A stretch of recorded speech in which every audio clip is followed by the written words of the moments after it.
তারা হয়তো এই হাদিস জানে না, আল্লাহ পাক ওদের কানের মধ্যে আমার এই হাদিসটা যেন পৌঁছে দেন, আমিন।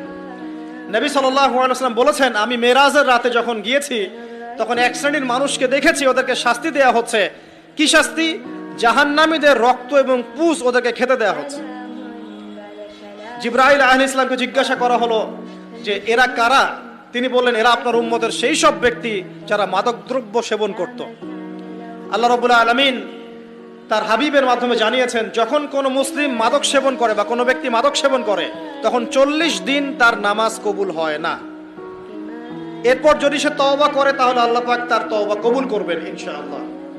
যদি সে আবারও মাদক খায় তওবা করার পর, আবার 40 দিন তার নামাজ কবুল হবে না। যদি সে আবার তওবা করে আল্লাহ পাক আবার তাকে মাফ করে দিবেন। যদি সে আবারও মাদক খায় আবার 40 দিন তার নামাজ কবুল হবে না। তারপর যদি আবার তওবা করে আবার আল্লাহ তাকে মাফ করে দিবেন।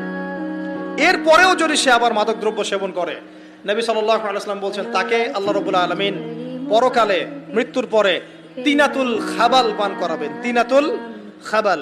জিজ্ঞাসা করা হলো, ইয়া রাসূলুল্লাহ, তিনাতুল খাবাল কি জিনিস?